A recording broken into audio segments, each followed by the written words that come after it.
Hello दोस्तों, स्वागत है आपका अपने यूट्यूब चैनल मैथ्स माध्यम में। आशा करता हूँ आप एकदम बढ़िया होंगे और अपनी पढ़ाई अच्छे तरीके से कर रहेंगे। तो दोस्तों, आज मैं आपके लिए लेकर के आया हूँ इंडियन पॉलिटी यानी कि भारतीय संविधान। इसमें हम करेंगे जो सभी हमारी महत्वपूर्ण 12 अनुसूचियाँ हैं उनको, और जो हमारे महत्वपूर्ण अनुच्छेद हैं उनको। इसमें जो है हम 12 अनुसूचियाँ तो हम कवर करेंगे ही, और जो अनुच्छेद हैं हमारे उनको हम भाग 1 और भाग 2 को करेंगे, यानी कि भारत का राज्य क्षेत्र और नागरिकता को हम इसमें कवर करेंगे। और इसको जो है दोस्तों हम पार्ट बाय पार्ट करेंगे, क्योंकि ज़्यादा बड़ी क्लास रखेंगे तो आप बोर हो सकते हैं इसमें, इसलिए मैं 20 से 25 मिनट में इसमें क्लास रखेंगे। और यह जो है पूरी क्लास जो होगी हमारी थ्योरी बेस्ड हमारी क्लास होगी, और ये क्लास जो है यूपीएसआई को टारगेट करके ली जा रही है। तो बिना किसी देरी के हम करते हैं अपनी क्लास को स्टार्ट। दोस्तों, कॉपी पेन साथ में लेकर के बैठना, क्योंकि ये थ्योरी बेस्ड क्लास होगी, और नोट करते हुए चलना। अगर आपने वाली थ्योरी कर ली तो यूपीएसआई में आप पॉलिटी में बहुत अच्छा स्कोर करेंगे। तो हम करते हैं बिना किसी देरी के अपनी क्लास को स्टार्ट। इसमें देख लेते हैं हम भारतीय संविधान की जो अनुसूचियाँ हैं उनको एक नज़र देख लेंगे। और दोस्तों, मैंने जो है इसमें बिल्कुल डिटेल में कराया है, ये नहीं कि इसमें मैं ऊपर ऊपर करा दूंगा। आप एक बार पूरी क्लास को देखना। और लास्ट में मैंने जो है नागरिकता अधिनियम, यूट्यूब पर किसी ने पढ़ाया नहीं होगा नागरिकता अधिनियम, ये ऐसा कंटेंट मैंने तैयार किया है जो आपको सिर्फ पेड क्लासेस में ही मिलेगा। ठीक है, तो हम एक बार पूरी क्लास को देख लेना। आप करते हैं अपनी क्लास को स्टार्ट। इसमें हमें अनुसूची 1 दे रखी है कि अनुसूची 1 में दे रखा है राज्यों तथा संघ राज्य क्षेत्रों के नाम एवं उनके बीच में संबंध। यह अनुसूची 1 में है हमारा। तो इसमें इसे आगे देख लेते हैं और इसे डिटेल में कि नए राज्य का निर्माण, सीमा में परिवर्तन, नाम में परिवर्तन करने पर संशोधन जो है, ये अधिकार किसे दिए गए हैं? ये हमारे देश की संसद को ये अधिकार दिए गए हैं कि हमारे देश की संसद जो है नए राज्य का निर्माण कर सकती है, सीमा में परिवर्तन कर सकती है, और नाम में परिवर्तन उसमें जो है कर सकती है। अनुसूची 2 हमारी दे रखी है कि पदाधिकारियों के वेतन में भत्ते दे रखे हैं। इसमें जो है राष्ट्रपति, उपराष्ट्रपति, लोकसभा के अध्यक्ष, उपाध्यक्ष, राज्यसभा के सभापति, उपसभापति, उनके वेतन और भत्ते अनुसूची 2 में दिए गए हैं।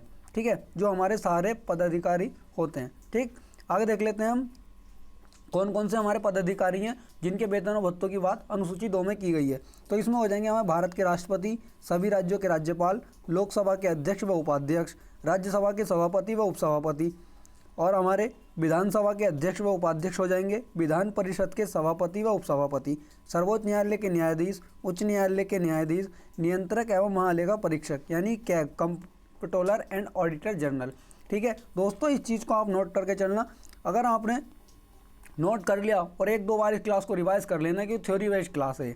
आगे देखते हैं हम अनुसूची हमारी 3 क्या कहती है। अनुसूची 3 में है हमारा पदाधिकारियों तथा प्रत्याशियों द्वारा ली जाने वाली शपथ। तो इसमें हम देख लेंगे कि किन किन की शपथ को छोड़कर अनुसूची 3 में जो हमारे पदाधिकारी होते हैं उनकी शपथ को दी गई है। तो इसमें राष्ट्रपति, उपराष्ट्रपति व राज्यपाल की शपथ को छोड़कर जितने भी हमारे जो अधिकारी, पदाधिकारी, मंत्री होते हैं वो अनुसूची 3 के द्वारा शपथ लेते हैं। ये राष्ट्रपति, उपराष्ट्रपति और राज्यपाल, ये जो है इसके अंतर्गत इनकी शपथ नहीं आती है। आगे देख लेंगे हम अनुसूची 4 हमारी क्या कहती है, राज्यसभा में सीटों का आवंटन प्रत्येक जनगणना के बाद होगा, यह अनुसूची 4 कहती है। और देखते हैं इसको 42वें संविधान संशोधन 1976 के द्वारा 2000 तक सीटों का आवंटन 1971 के आधार पर किया जाएगा। यह 42वें संविधान संशोधन 1976 में कहा गया था कि सन 2000 तक जो सीटों का आवंटन किया जाएगा वो 1971 के आधार पर किया जाएगा, जो 1900 आधार में जनसंख्या थी 1971 में। ठीक है, और जो बाद में हमारा 2000 हमारा पूरा हो गया था, उसके बाद में 84वां संविधान संशोधन 2001 के द्वारा जो है 2026 तक सीटों के आवंटन का जो आधार होगा वो 1971 की जनसंख्या को मानकर ही किया जाएगा। ठीक है, आगे देख लेते हैं हम हमारी अनुसूची 5 क्या कहती है। इसमें अनुसूचित क्षेत्रों के प्रबंधन एवं नियंत्रण से संबंधित प्रावधान जो है अनुसूची 5 में दिए गए हैं। अनुसूची 6 में जो दिया गया है हमारा असम, मेघालय, मिजोरम एवं त्रिपुरा के प्रबंधन एवं नियंत्रण से संबंधित प्रावधान अनुसूची 6 में दिए गए हैं। इसमें जो है अनुसूची 6 में आप इन राज्यों को याद कर लेना कि यह है अनुसूची 6 हमारी असम, मेघालय, मिजोरम और त्रिपुरा AMMT राज्यों से ये संबंधित है। अनुसूची 7 देख लेंगे हम। अनुसूची 7 में जो है शक्तियों की 3 सूचियाँ इसमें दी गई हैं अनुसूची 7 में। ठीक है, और ये हमारी संघ सूची जो है इसमें वर्तमान में जो है 98 विषय हैं। पहले इसमें जो है 100 विषय हुआ करते थे, और संघ सूची जो है ये केंद्र से संबंधित है। इस पर जो कानून जो है केंद्र बना सकता है। राज्य सूची हमारी ये 59 विषय इसके अंदर दिए गए हैं। जो इसके अंदर पहले विषय थे ये 61 विषय हुआ करते थे। वर्तमान में जो है राज्य सूची में 59 विषय हैं, क्योंकि ये इसमें जो है राज्य सरकार कानून बना सकती है। कितने 59 विषयों पर इसमें कानून बना सकती है राज्य सरकार। आगे देखते हैं हम समवर्ती सूची हमारी, इसमें जो है 52 विषय दिए हुए हैं और जो पहले इसमें 47 विषय थे, ठीक है, अब इसमें 52 विषय ये कर दिए गए हैं। और समवर्ती सूची में जो है कानून केंद्र सरकार भी बना सकती है और राज्य सरकार भी बना सकती है। लेकिन अगर इसमें एक कंडीशन ये हो जाती है कि कुछ लोग ये कहते हैं कि अगर किसी सेम चीज़ पर केंद्र सरकार भी हमारा कानून बना दे और राज्य सरकार भी उसी चीज़ पर कानून बना दे तो किसका कानून मान्य होगा, यानी कि प्रभावी होगा। तो इसमें जो है केंद्र सरकार का जो कानून होगा वह राज्य सरकार पर प्रभावी होगा। जो ज़्यादा मान्य होगा वो केंद्र सरकार का कानून ज़्यादा मान्य होगा। ठीक है, आगे देख लेते हैं हम अगला को। अगली सूची हमारी अनुसूची 8, इसमें जो है 22 भाषाएँ दी गई हैं। वर्तमान में जो है इसमें 22 भाषाएं, मूल संविधान में हमारी 14 भाषाएं। और दोस्तों हमसे पूछ लेता है कि मूल संविधान में कितनी भाषाएं थी, 14 भाषाएं थी, ये तो सबको पता है, ठीक है। और सिंधी और बोडो डोगरी मणिपुरी नेपाली संथाली ये कब जोड़ी गई थी, ये तो सबको पता हमारा। लेकिन एक क्वेश्चन में ये पूछ लेता है कि मूल संविधान में कौन सी भाषा नहीं थी, और वो 4 ऑप्शन आपको दे देगा वहाँ से, ठीक है। तो इसमें हम देख लेंगे कि जो हमारे मूल संविधान में 14 भाषाएं थी वो कौन कौन सी थी। तो इसमें थी हमारी असमिया, बंगाली, गुजराती, हिंदी, कन्नड़, कश्मीरी, मलयालम, मराठी, उड़िया, पंजाबी, संस्कृत, तमिल, तेलुगु और उर्दू। ये हमारे मूल संविधान की जो 14 भाषाएं थी। और दोस्तों जो आगे की हमारी भाषाएं जोड़ी गई थी हमारी, ठीक है, वो मैंने कल की क्लास में जो संविधान संशोधन अधिनियम कराया उसमें मैंने उन सभी को कवर कर लिया। अगर आपने हमारी संविधान संशोधन की क्लास नहीं देखी है तो उन क्लास को भी देख लीजिए, इंपॉर्टेंट क्लास कराई गई है जिससे कि आने वाली परीक्षाओं में आप उससे जो है क्वेश्चन पूछे जाएंगे। ठीक, आगे देख लेते हैं हम अनुसूची हमारी 9, ये भूमि सुधार से संबंधित थी, ठीक है। और यह हमारी पहला संविधान संशोधन 1951 के द्वारा जोड़ी गई थी। और ये जो है पहला संविधान संशोधन करके उन भूमि सुधार से संबंधित ये जोड़ी गई थी। अनुसूची 10 देख लेंगे हम। अनुसूची 10 हमारी ये दल बदल विरोधी कानून से संबंधित थी और यह 52वां संविधान संशोधन 1985 के द्वारा 10वीं अनुसूची को जोड़ा गया था। आगे देखते हैं हम। और इसमें ये एक शर्तें थी कि 10वीं अनुसूची जो जोड़ी गई थी दल बदल से, इसमें ये शर्तें रखी गई थी, किसी पार्टी को छोड़कर जाने वाले कुल सदस्यों का 1/3 जाना होगा, ठीक है। यदि किसी पार्टी को छोड़कर सदस्य जाते हैं तो, यदि इससे कम जाते हैं तो सबकी सदस्यता जो है समाप्त हो जाएगी। यदि इससे कम जाएंगे 1/3 से तो उनकी सदस्यता सभी की जो समाप्त हो जाएगी, ठीक।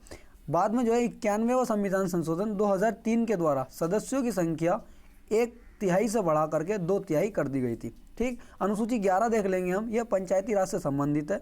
और 73वां संविधान संशोधन 1992 यह स्थानीय सरकारों से संबंधित हुआ था और यह जो स्थानीय सरकारें थी यह राज्य सरकार के अधीन काम करेंगी, ठीक। आगे देख लेते हैं हम। इसमें मैं आपको बता दूं ये 73वां संविधान संशोधन जो था ये ग्राम पंचायत से संबंधित था। और जो 74वां संविधान संशोधन हमारा आया था 1992-93 में, तो वो जो था हमारा नगर पालिका से संबंधित था। और नगर पालिका को जो है 18 विषय दिए गए थे। और इसमें बता दूं मैं आपको ग्राम पंचायत को जो है इसमें 29 विषय दिए गए थे।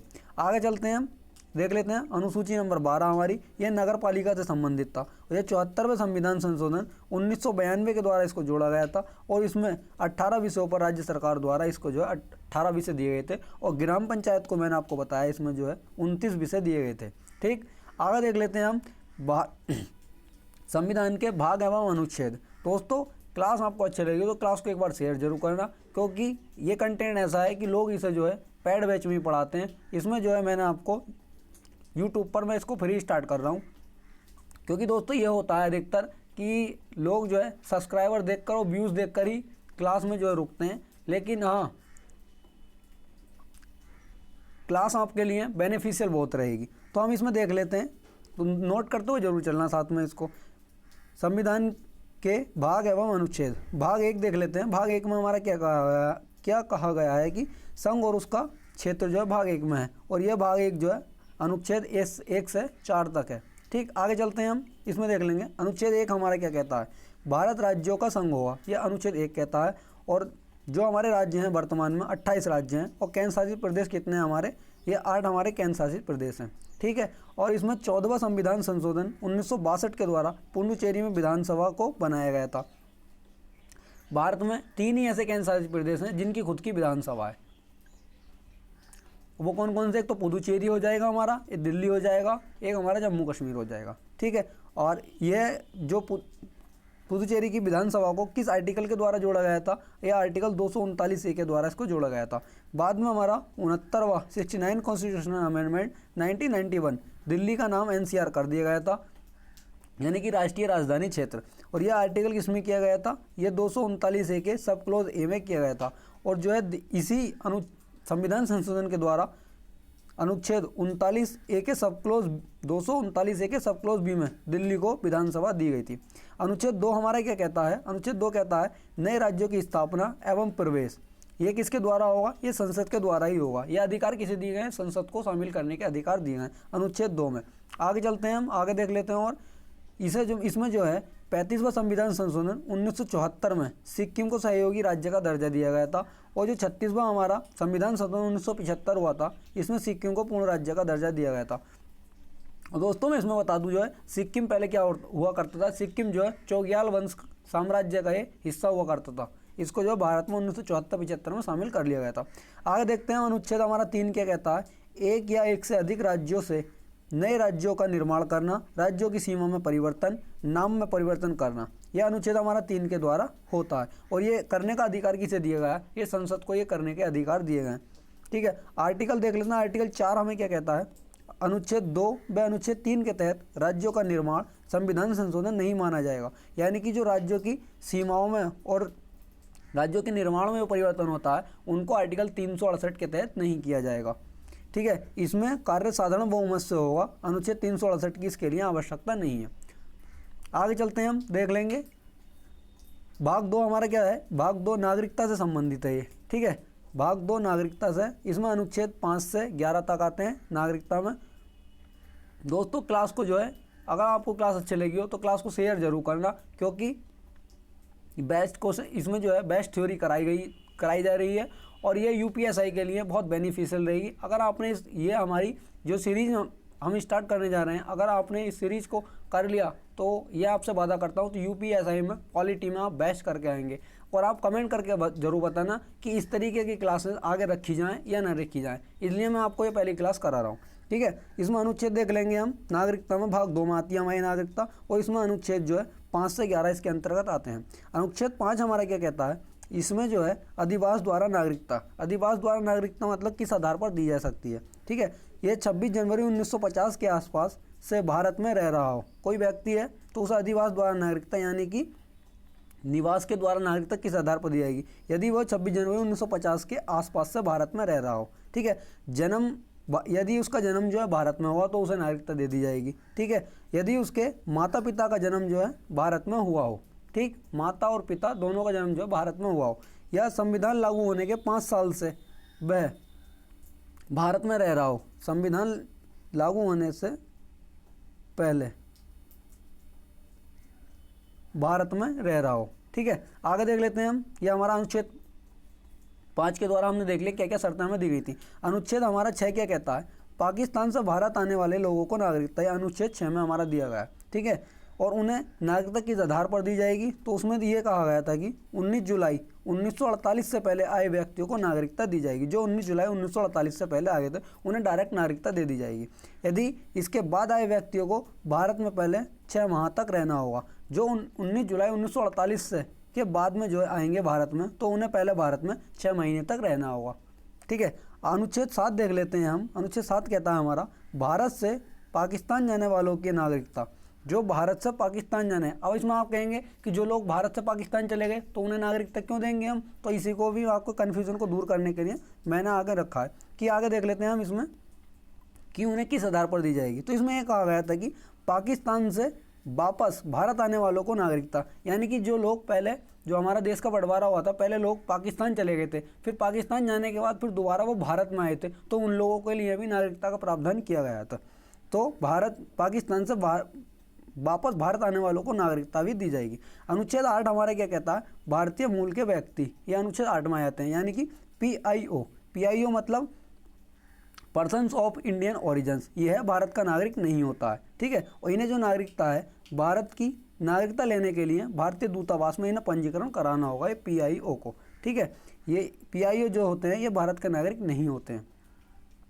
आगे देख लेते हैं हम अनुच्छेद हमारा 9 क्या कहता है। इसमें एकल नागरिकता का प्रावधान है अनुच्छेद 2 में, ठीक, अनुच्छेद 9, ठीक है। आगे देख लेंगे हम, इसी से संबंधित हमारा, किसी देश की नागरिकता लेने पर भारत की नागरिकता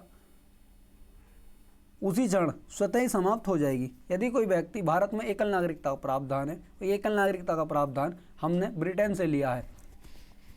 यदि भारत में जो है कोई व्यक्ति यदि भारतीय है और वह किसी देश की नागरिकता ग्रहण कर लेता है तो उसी क्षण उसकी जो भारत की नागरिकता होगी स्वतः ही समाप्त हो जाएगी। अनुच्छेद 10 और 11 हमारा क्या कहता है, नागरिकता के संबंध में संसद को अधिकार दिए गए, यानी नागरिकता के संबंध में जो अधिकार, जो कानून बनाने के अधिकार हैं वो संसद को दिए गए हैं, अनुच्छेद 10 और 11 के अंतर्गत कहा गया। ठीक है दोस्तों, इसमें देख लेंगे हम, क्योंकि यूपीएसआई में जो हमारे अधिनियम है उनसे बहुत क्वेश्चन पूछे जाते हैं, तो इसमें हम देख लेंगे, क्योंकि हमने जो ये भाग कराया ये नागरिकता से संबंधित कराया, और इसमें हम नागरिकता अधिनियम देख लेंगे हमारा कब आया था। ठीक है, डिटेल में देखेंगे इसको। ये नागरिकता अधिनियम 1955 में ये आया था। इसमें देख लेंगे यानी कि नागरिकता हमें किस किस आधार पर भारत की नागरिकता मिल सकती है, तो इसमें देख लेंगे नागरिकता अधिनियम 1955 आया था ये। ठीक है, इसकी धारा 3 कहती है जन्म के आधार पर नागरिकता। धारा 3 में जो कहा गया है कि जन्म के आधार पर नागरिकता में कैसे मिल सकती है। ठीक है, यदि जन्म उसका 26 जनवरी 1950 से 1 जुलाई 1987 के बीच में उसका जन्म हुआ है तो उसको जो है जन्म के आधार पर नागरिकता मिल जाएगी, ये धारा 3 में कहा गया है। आगे चलते हैं, और यदि अगली हमारी कंडीशन क्या है इसमें, माता अथवा पिता भारत का नागरिक हो, दोनों में से एक जो है भारत का नागरिक होना चाहिए। लेकिन कब होना चाहिए, कंडीशन कब थी हमारी, ये 1 जुलाई 1987 से 4 दिसंबर 2004 के बीच में हमारी कंडीशन थी। माता या पिता में से दोनों में से एक भारत का नागरिक होना चाहिए। ठीक है, बाद में हमारी कंडीशन ये क्या कर दी गई, माता पिता दोनों भारत के नागरिक होने चाहिए। जो माता और पिता होने चाहिए हमारे, ये दोनों ही भारत के नागरिक होने चाहिए। और जो 1 जुलाई 1987 से 3 दिसंबर 2004 तक जो थे, माता पिता में से दोनों में से एक होना चाहिए, लेकिन इस कंडीशन को बाद में बदल दिया गया। ठीक है, ये कंडीशन हमारी कब कर दी गई, ये 3 दिसंबर 2004 से वर्तमान तक है।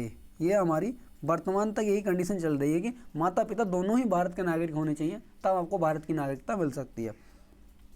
धारा 4 हमारी ये कहती है इसकी, वंश के आधार पर नागरिकता। वंश के आधार पर नागरिकता हमारी किस आधार पर हमें मतलब किस तरीके से हमें मिल सकती है, तो इसमें हम पहला पॉइंट देख लेंगे, 26 जनवरी 1950 से 10 दिसंबर 1992 तक पिता भारत का नागरिक हो। ठीक है, और अगला पॉइंट है हमारा 10 दिसंबर 1992 के बाद माता अथवा पिता भारत की नागरिकता, मतलब ये हो जाएगा भारत के नागरिक होने चाहिए। ठीक है, 10 दिसंबर 1992 के बाद माता अथवा पिता दोनों में से एक भारत का नागरिक होना चाहिए। ठीक, आगे देख लेंगे हम हमारा धारा 5 क्या कहती है, नागरिकता अधिनियम 1955 की धारा 5 हमारी कहती है पंजीकरण के आधार पर नागरिकता में किस तरीके से मिल सकती है। तो इसमें पहला पॉइंट है हमारा, विदेशी व्यक्ति भारतीय से शादी करता है, या तो महिला पुरुष से कर ले या पुरुष महिला से कर ले, यानी कि विदेशी पुरुष भारतीय महिला से कर ले या विदेशी महिला भारतीय पुरुष से शादी कर ले, तो उसे पहले भारत में जो है 7 वर्ष रहना होगा। जैसे आपको पता है अभी जो मुद्दा हमारा हुआ था सीमा हैदर और जो सचिन वाला मुद्दा था, ये उसी के आधार पर था, क्योंकि उसको जो अभी भारत की नागरिकता नहीं दी गई है, उसे पहले भारत में 7 साल रहना होगा। ठीक है, तभी उसे तब वह पंजीकरण करेगी, तब उसके आधार पर उसको नागरिकता दी जाएगी भारतीय। अभी वह उसे भारत की नागरिकता नहीं दी गई है। और जो हमारी इसकी अधिनियम की धारा 6 हमारी क्या कहती है, देशीयकरण के आधार पर नागरिकता में किस तरीके से दी जाएगी, धारा 6। ठीक है दोस्तों, यहाँ से आप जो है इन्हें नोट करके चलना, क्योंकि यह कोई भी यूट्यूब पर इस तरीके से फ्री में नहीं पढ़ाता है, और यह पैड कंटेंट में ही आपको दिया जाएगा। लेकिन इसमें अगर आपका इस क्लास पर रेस्पॉन्स अच्छा रहा तो ये इस तरीके से ही पूरी पॉलिटी आपको यूट्यूब पर फ्री में कराई जाएगी। तो दोस्तों अब आगे देख लेते हैं हम इसमें, देशीकरण के आधार पर नागरिकता हमें किस तरीके से दी जाएगी। भारत में 11 साल पहले रहना पड़ेगा। ठीक है, ये देशीकरण के आधार पर हमारी नागरिकता होगी। अगला पॉइंट है हमारा, संविधान की 22 भाषाओं में से एक भाषा का ज्ञान उसको होना चाहिए। अगला पॉइंट है, आवेदन की स्थिति से वह 12 वर्ष पूर्व कहीं नहीं गया हो। जब वह देशीयकरण के आधार पर नागरिकता लेने के लिए अगर उसने आवेदन कर दिया है, तो उस आवेदन करने के 12 महीने से पहले वह बाहर देश छोड़कर कहीं गया नहीं हो तो उसको नागरिकता मिल जाएगी। अगर वह देश छोड़कर चला गया 12 महीने से पूर्व तो उसको नागरिकता नहीं मिलेगी। आगे चलते हैं, हम आगे देख लेंगे धारा 7 क्या कहती है अधिनियम की हमारी। इसमें जो है भूभाग के समायोजन के आधार पर नागरिकता, यानी कि किसी बाहरी क्षेत्र को भारत में शामिल कर लिया है तो जो वहाँ के लोग होंगे तो पहले वो भारत के नहीं होंगे, अगर उनको भारत में शामिल कर लिया है तो उनको फिर देश की नागरिकता दी जाएगी जब उनके क्षेत्र को भारत हमने देश में शामिल किया है। तो इसके लिए अभी पांडिचेरी को जब हमने शामिल किया था फ्रांसीसी युद्ध छीनकर, तो इसमें पांडिचेरी नागरिकता अधिनियम 1962 लाया गया था और पांडिचेरी के व्यक्तियों को भारत की नागरिकता दी गई थी। ठीक है दोस्तों, ये जो नागरिकता अधिनियम है इसको आप नोट कर लेना, क्योंकि यहाँ से क्वेश्चन पूछे जाते हैं और ये तो आपको पता ही है कि यूपीएसआई में पॉलिटी का वेटेज कितना रहता है। आगे देख लेंगे हम नागरिकता का ख़त्म होना, जो हमारे देश की नागरिकता है वो किस तरीके से हमारी ख़त्म हो सकती है। एक तो जो है परित्याग या समाप्ति नागरिकता कैसे हो सकती है, व्यक्ति अपनी मर्जी से कर सकता है, यानी कि देश की नागरिकता व्यक्ति अपनी मर्जी से छोड़ सकता है और किसी अन्य देश की नागरिकता को ग्रहण कर सकता है, यह व्यक्ति की स्वयं की मर्जी होगी। ठीक है, आगे चलते हैं और व्यक्ति को नागरिकता से जो है वंचित कैसे किया जाएगा। ठीक, इसके पॉइंट हमें दे रखे हैं, नागरिकता प्राप्त करने के लिए किस तथ्य को छुपाया गया हो या गलत जानकारी दी गई हो। यदि किसी व्यक्ति ने किसी तथ्य को छुपा लिया हो, भारत की नागरिकता लेते समय अगर उससे कुछ पूछा गया हो तो उसने किसी तथ्य को मतलब गलत जानकारी दे दी हो और बाद में पता चलता है कि इसने गलत जानकारी दी है, तो उसको भारत की नागरिकता से वंचित कर दिया जाएगा। ठीक है, अगला पॉइंट है हमारा, यदि संविधान का अपमान किया हो, यदि उसने जो है संविधान का अपमान कर दिया हो तो उसको देश की नागरिकता से वंचित कर दिया जाएगा। अगला पॉइंट है हमारा, भारतीय व्यक्ति द्वारा शत्रु देश से अवैध व्यापार कर दिया हो। यदि जो है वर्तमान में जो है हमारा शत्रु देश कौन है, पाकिस्तान इस टाइम हरकतें दिखाता रहता है अपनी, यदि कोई भारतीय व्यक्ति पाकिस्तान के किसी व्यक्ति से या पाकिस्तान से अवैध व्यापार करता है और वो सरकार को नहीं बताता है इस बारे में, तो उसकी नागरिकता को भारत की नागरिकता से समाप्त कर दिया जाएगा। आगे देख लें, अगला पॉइंट हमारा, पंजीकरण व देशीकरण से भारत की नागरिकता मिली हो तो 2 वर्ष की सजा के बाद उसको वंचित कर दिया जाएगा। यदि किसी व्यक्ति ने पंजीकरण करके या देशीकरण के आधार पर भारत की नागरिकता प्राप्त की हो और जो है उसने बाद में उसको जो है 2 साल की सजा हो जाती है तो उसे जो है भारत की नागरिकता से वंचित कर दिया जाएगा। ठीक है, आगे देखते हैं हम, आगे ये हमारा कहा है कि 7 साल तक न तो भारत में, ये भरता नहीं होगा, ये हमारा टाइपिंग एरर है, ये भारत होगा, 7 साल तक न भारत में रहा हो, वो किसी शिक्षण संस्थान में ना पढ़ रहा हो भारत के, न अंतर्राष्ट्रीय संस्था में काम कर रहा हो। यानी कि भारत की ओर से जो अंतर्राष्ट्रीय संस्थाएं आती हैं, यानी कि जो भारत के सैनिक यूएनओ वगैरह में जाते, यूएनओ में जो सैनिक जाते हैं हमारे, इस तरीके से अंतर्राष्ट्रीय संस्था में काम कर रहा हो, ठीक है, तो उसकी नागरिकता को भी वंचित कर दिया जाएगा। और नोट इस चीज़ को आप याद कर लेना, मतलब नोट देख लेना इसको, जन्म से नागरिकता कभी भी छीनी नहीं जा सकती। ठीक है दोस्तों, अगर आपको क्लास अच्छी लगी हो तो क्लास में रेस्पॉन्स जरूर देना और आपसे वादा रहा इसी तरीके से बिल्कुल डीप में हम करेंगे आगे क्लासेस को, क्योंकि नागरिकता अधिनियम किसी ने इतने डीप में नहीं कराया होगा, शायद ही कोई 1-2 टीचर होंगे जिन्होंने इतनी डीप में कराया होगा। ठीक है, और ये लोग जो है मतलब जो टीचर हैं पैड कंटेंट जो है ऐसा पैड कंटेंट ही देते हैं, लेकिन इसमें हम आपके लिए कुछ लोगों के मैसेज भी आए थे कि यूपीएसआई के लिए आप पॉलिटी शुरू कीजिए और मूल विधि शुरू कीजिए। तो इसमें धीरे धीरे अगर आपका इस क्लास पर रेस्पॉन्स अच्छा आया तो इसी तरीके से आपको थ्योरी बेस्ड क्लासेस मिलती रहेंगी यूपीएसआई से संबंधित। तो दोस्तों जो है एक कमेंट जरूर करना और क्लास को शेयर जरूर करना कि क्लास आपको कैसी लगी, कमेंट करके जरूर बताना। और अभी तक आपने हमारे चैनल को सब्सक्राइब नहीं किया है तो चैनल को सब्सक्राइब कर लेना। मिलते हैं फिर नेक्स्ट वीडियो में, और दोस्तों रेस्पॉन्स देना और क्लास आपको कैसी लगी। ठीक है, जय हिंद, जय भारत।